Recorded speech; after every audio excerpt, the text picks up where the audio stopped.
Green Arrow issue 1, Joshua Williamson writing with Sean Isaacs, just Isaacs, maybe, yeah. On the art. So this is the start of this new Green Arrow run, and Joe's so sad about this is that it's not even been that long, but it wasn't until someone mentioned it like several pages in that I'm like, oh yeah, Oliver get left behind and the whole Infinite Crisis shit or the Dark Crisis shit. I'm glad there was an editor's note because I did not finish that. I completely forgot it. I just thought when it started with him waking up on a beach, right? I thought, oh, this is how we're starting the story. Not one part of me went, wait, Oliver's not meant to be around.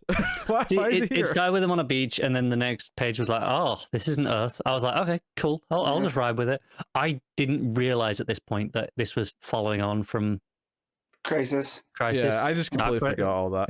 Crisis. So yeah, there's a bit of a recap of who he is over a 2-page layout. Which also I want to point out is the first, but not the only instance in this issue where the lettering is absolutely horrendous. Yeah. Because it should.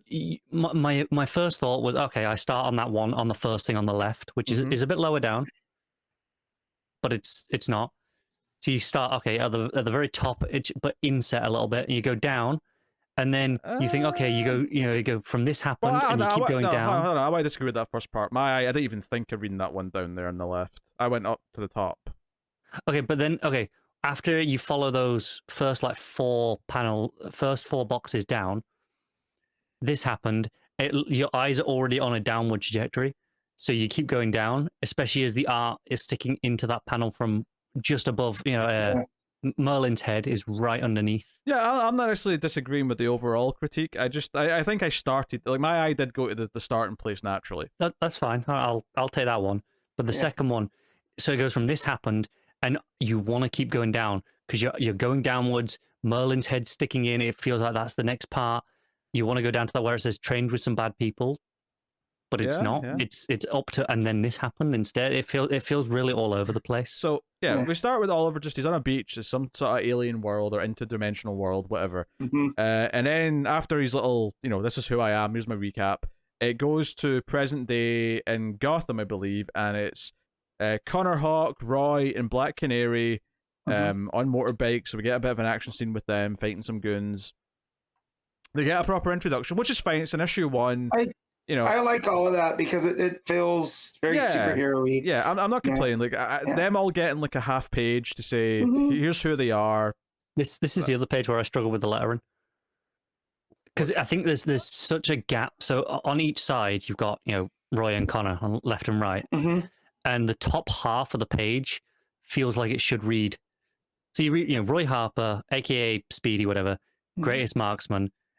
And then it's such a leap down to where the next box is I trained him that I didn't go to that. I went across from greatest marksman I should know, and then across to Connor Hawk because they're so close together. I just read the Roy stuff first and the Connor stuff. I don't know why these felt like vertical panels to me. I don't know. Yeah, so I just went straight down and then I jumped over to Connor Hawk. It's not much. It's just slight placements of where the boxes are. They just need to be moved like an inch up a little bit, instead of being crossing over with that next panel, if it just moves up a little bit to underneath, like by his foot, I think it becomes a lot clearer to read it there. Whereas as it is, it feels like a huge separation in the middle of the page. That it feels like instead of feeling like it's split vertically in thirds, in half, it feels like it's split horizontally in thirds. I don't know if I get that. The third thing. Oh no! Look at the page. You've got the top third of that there. You got the middle third, which is the middle third, which is both of their torsos and the bodies. Connor Hawk especially because he's upside down, and then you've got the bottom third of the bottom panels. Yeah, I don't know if I necessarily agree with that. I will say it would maybe make it more obvious if the tall panels at the top actually went all the way down to underneath those boxes at the bottom. I think it would maybe make it more clear. It's all just like one, vertical slice. You read down this one, you read down the other one. But I don't know. I feel like you're being a little overly I don't know, sensitive to this here. Maybe. Like I said, I think it's the blank space in that middle third on both sides that makes it feel like it's really split up. No, I still just feel they're both vertical. Those panels are inset into the main. So it didn't bother maybe me. this is just me, but let's say, you know, lift up that little bottom lettering box just a little bit, and that completely gets rid of that dead space in the middle. Yeah, I've got I had concerns coming out of this, like to talk about in this book, but Connor's throwing all these other things at me. So, but I'm telling you, my brain sees that in thirds. I mean, no, the 2-page layout, I thought your critiques were fair. Like the 2-page layout, I basically just followed because it was obvious at a glance, in the sense that I can see the linear history of Green Arrow playing out, so I just know where to go, as opposed to I'm following the lettering, if that makes sense. So I get the critique in that page, that my just knowledge of the character is what led me in the right direction. I fully get on that first page where it's recapping Ollie's origin. I fully get where you're coming from. Yeah. So anyway, Shoes shows up, right? And obviously we've been looking forward to this potential reunion and stuff. I did think it played out a little bit weird here. Like, I do like the art where it's like that slice through her face when he says the well, you can just see her eyes. Yeah, I thought that was a really cool bit of like art in terms of how to perceive her reacting to that. But this idea that Roy just completely knew she was here and like just spills his guts out felt a bit weird to me. Also, I wasn't sure, how long has she remembered all of this? Because I got the impression before she didn't remember this history. Yeah. And was it him saying, "Oh, you threw your first ninja star"? Was that like triggering all her memories? Is that what that panel we just described? Is that her remembering? I'm not sure, but I think it is more tied to Roy, because in those one shots that were leading up to Infinite Crisis, to Dark Crisis, whatever that was. Yeah, Dark Crisis, not Infinite Crisis. Infinite Crisis on Infinite Earths, whatever it was. Yeah, just say the Crisis. There you go. You know, him being timey-wimey displaced through things, I took it was he sees things from a different perspective, and maybe he does unlock it into her, but I don't know if this is his Leanne.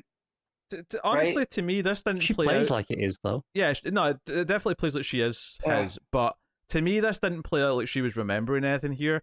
This was playing out like she'd wanted to make this connection, and not only because he's opening up and she's hearing all the right things that she turns and hugs him. I agree that's how it played, but I was under the impression before that she didn't have those memories. Like it never felt like she remembered any of this. Well, not only that, I didn't think he knew that this was her, that she was here.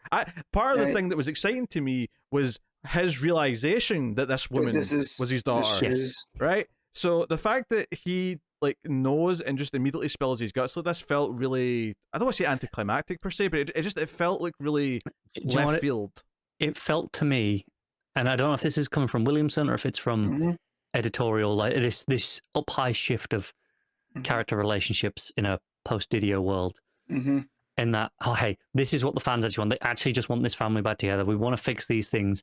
And instead of doing it through a story like we've had with some of them, it was like, screw it, just get it over and done with. Just throw it in the first issue. It feels like they're wasting potential big moments by just having it. Even though some of it's still well told in the character reactions, like say that slice through her eyes moment in the mask.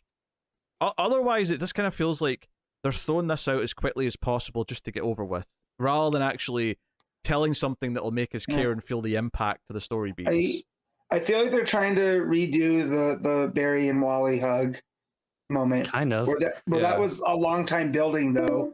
Where with this is not as big. Even that entire Rebirth one shot issue was spent building up to that moment. Exactly. Whereas this here, it feels like people will be happy because this is what they want. This is what the fans want. They want this reunion. They won't care how it's presented as long as it's there. And I kind of hate that. I was kind of disappointed that it happened so quick. So it just doesn't capitalize on any of the potential that it could have. Like you could have them working together for a couple of issues where maybe like he suspects or maybe she kind of knows who he is, and it kind of finally comes out that there's a relation here.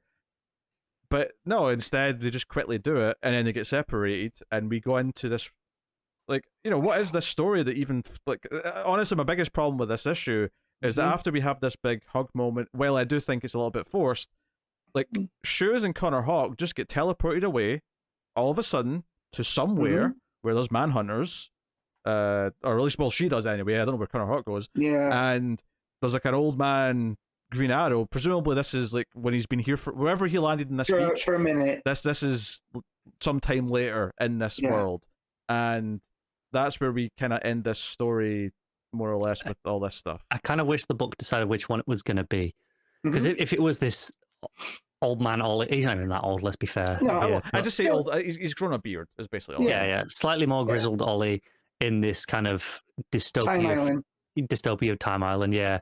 Everything's kind of like dirty and grimy with chainsaw arrows. I can be down for that story. Hunters. Like, that's a fun story. I'm down for that.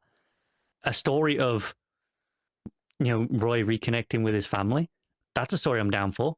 I don't think they're supposed to be in the same issue, in the same book, like the same. Especially as this was originally a 6-issue mini.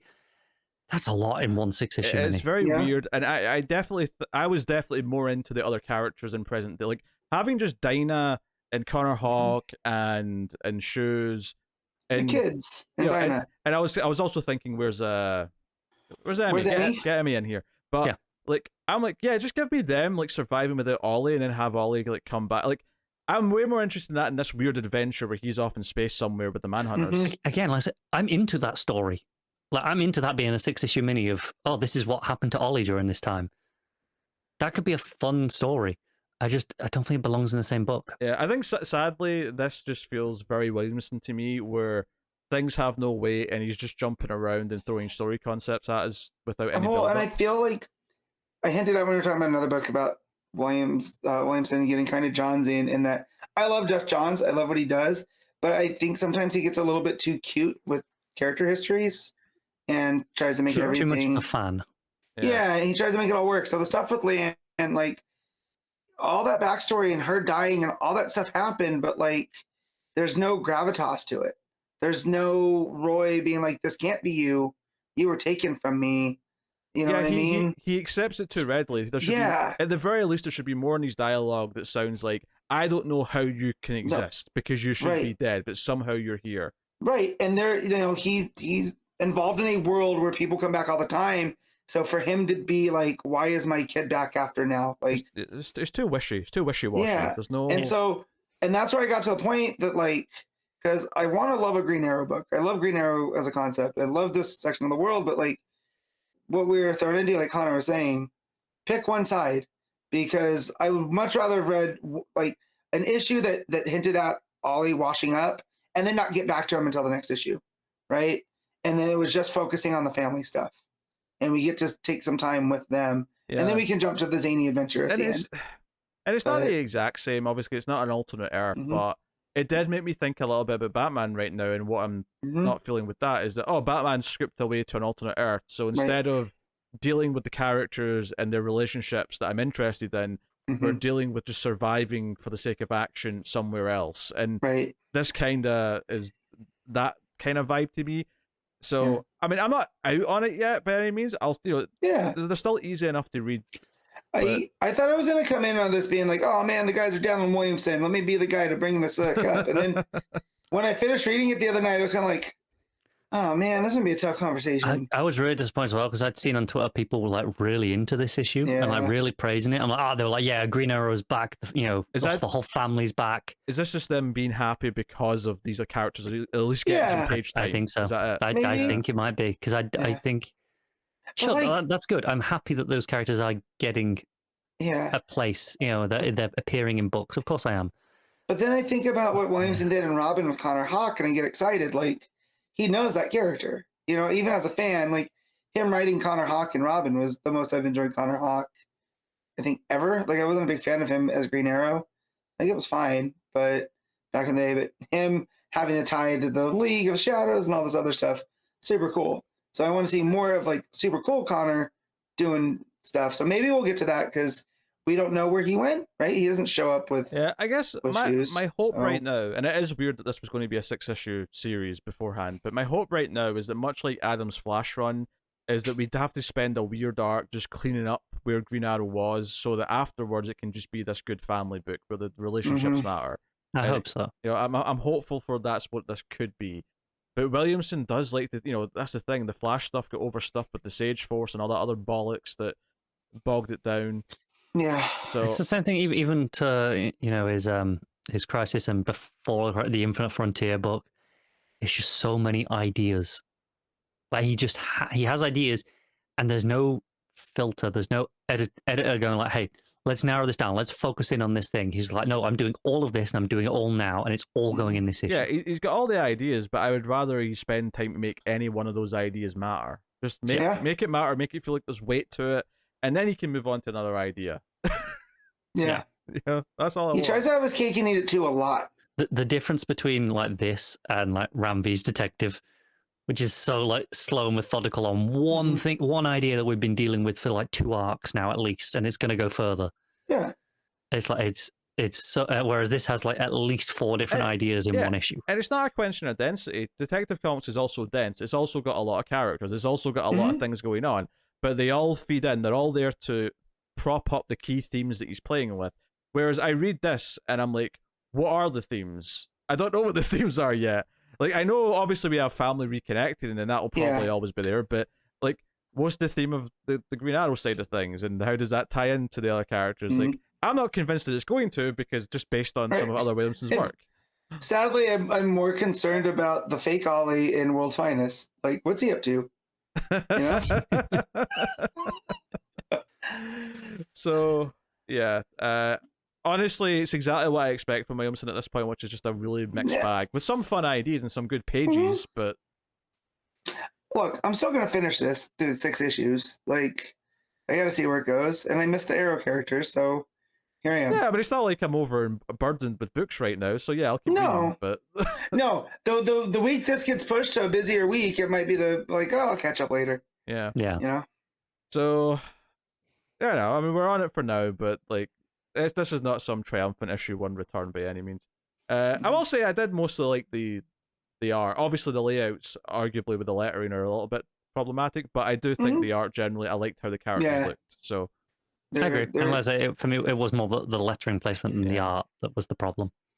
All right, Matt, what are you rating it? 6.5. Connor? 5.5.